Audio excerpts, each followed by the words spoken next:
Right, so here we are. We're going out onto a croy, which is a little concrete platform which goes out into the river, which is normally above the water, but the river's a bit high, but we can safely paddle out on that with our waders. Now I'll just reiterate, that is to underline, that I'm not an expert, I'm not a casting instructor, and in fact I'm not here today to show you or try and show you how to cast.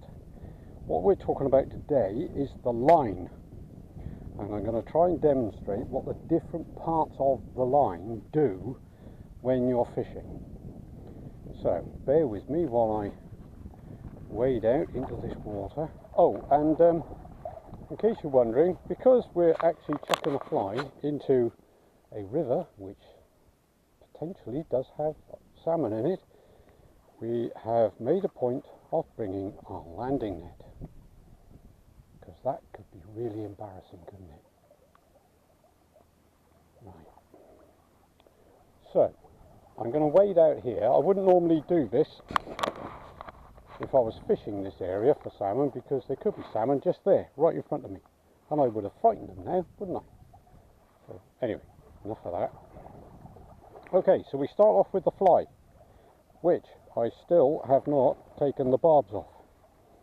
So I will do that right now with my forceps, and I will squash the barbs on the hooks of the fly like that, to comply with the legislation. Okay, so what have we got? We've got the tapered nylon, skinny at one end, thick at the other end, and the whole point of that is that the fish don't see the line, they just see the fly. Now, can you see that fly just under the surface? I hope you can. It looks rather pretty, but you can hardly see the line. It is shining a bit in the sunlight, but otherwise it's almost invisible. Then we have that heavy weighted section. It's only 1 metre long, but that doesn't half sink quick.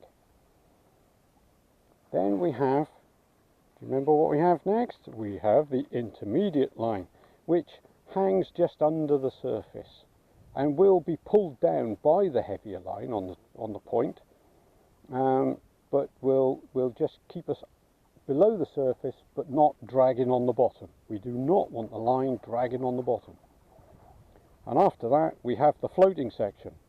Now, before we can do anything at all, we have to get the floating section out of the end of the line, end of the rod, on the water. So we just strip all that off the reel like this. Try not to drop it. We get that all off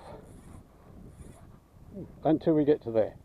Okay, now we have to get all of that outside the end of the line, and the easiest way to do that is to waggle it about like that.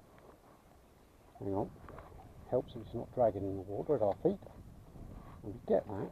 Now obviously we wouldn't do this if we were fishing this bit of the river, because we would frighten them all away doing this. We would normally, that's it. Right, now the floating bit is now going up the rod and is going out the end of the top eye.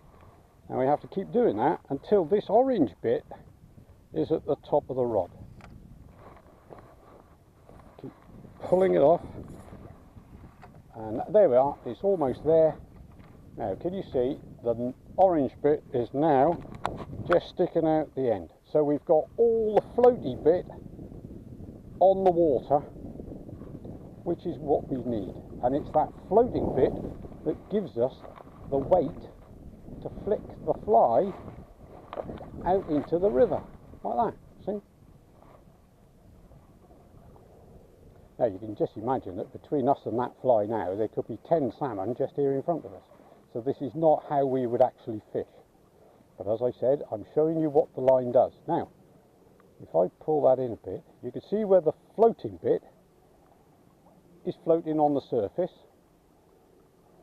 and then the grey is under the surface, and the nylon is sinking away with that black bit with the fly on the end.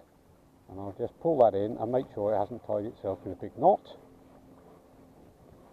And that is basically all you need to do to start fishing. And we got a, oh look, we've caught a piece of straw. So we haven't had a blank day. Piece of straw. Right, anyway, so that's how much you need out of the top of the rod to start fishing with fly line. With this system anyway, okay? And that's quite long. That's about 30 yards long. That's enormous. So what we'll do is we'll just wang that out into the river. Did you see how far that went? We're halfway across already. And we haven't even started with this stuff, the shooting stuff. Anyway. Right, I will now just let that come round straight. And I'll show you what we do with the shooting section. And I'll pull about 2 meters, no, 3 meters, 10 feet off. Right? Now, what I'm going to have to do is I'm going to have to cast out to get this out in the river. Like that. Now, you see how that went? And now we're down to the yellow already. Now, what you do, you're fishing, and the line is swinging around. Now, I'm not teaching you how to fish, I'm just showing you what the line does, and what you do with the different bits. I just hope that sun doesn't glare on the water too much. Okay, so now the fly's come round, and it's come round to by that tree there, and we're going to cast again. Okay, so we're going to cast again. This time, I'm going to just change the angle on here. Now, with this finger, you hold the line, and I'm going to pull the line towards me. 1, 2, 3, 4, 5 pulls like that, and if I look at the rod tip, I could see that the loop between the orange and the floaty yellow, white, yellow, I'm almost there. So I bring that to the rod tip, and I've got all this dangling in the water. The shooting line is now dangling in the water. And we'll switch to another camera angle to be able to see what happens to this loop of slack line when I cast. Because I'll hold the line to the handle of the rod with this finger while I do the cast. Okay, right, I'm going to do the cast now, and it will probably be rubbish, but it will demonstrate what happens to the shooting line. Lo and behold, it shoots out. And that's what the shooting line does. It's the weight of the floating line pulls the shooting line out. And it goes further across the river, and it swings around. And if a salmon doesn't grab it and go screaming off down there towards that oak tree, way off down there, which you can do, and then we'll see if our backing is tied onto the reel properly, or if I get pulled into the river. Right, the fly is about to get stuck on the bottom. I don't want it to do that. It's now straight down there. I can now pull off another meter of the shooting line and count that as 1, pull number 2, pull number 3, pull number 4, pull number 5 until the floating line is at the top of the rod, and I cast again. I will switch to the other camera again to see how the shooting line shoots out. Ta-da!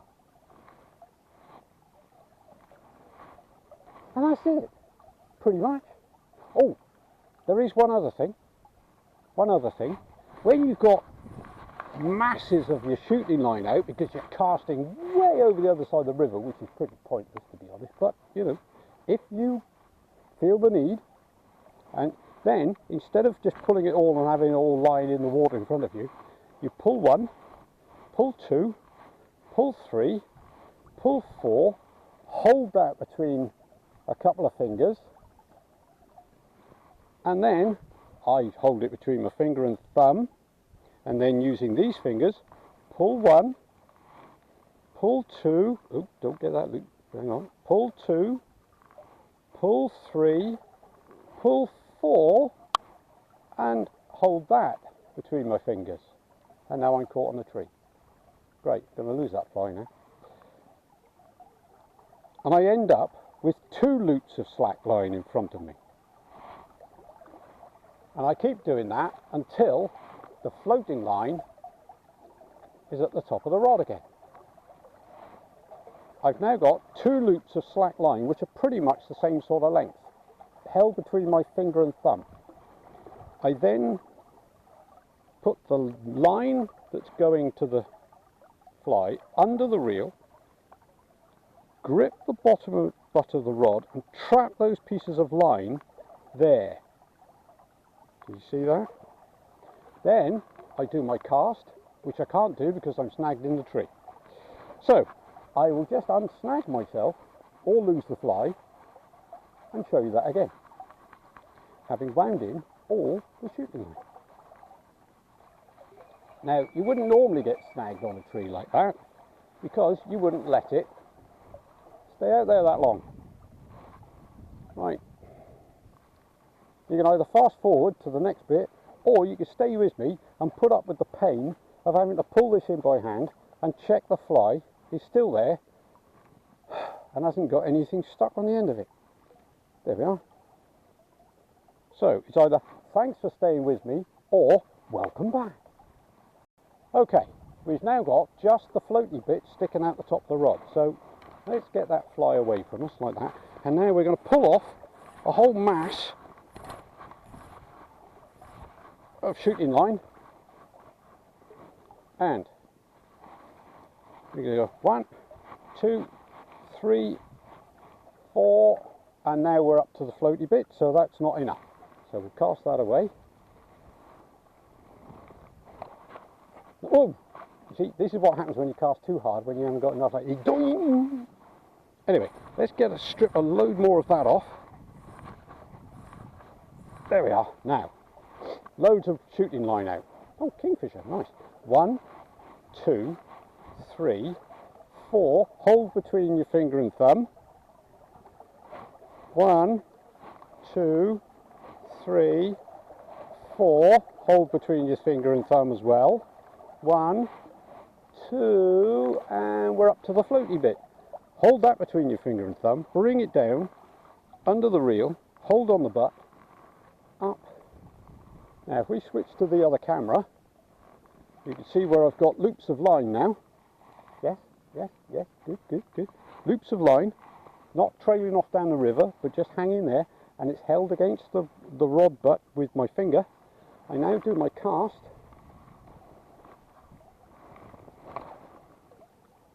And away it goes. Spotty dog!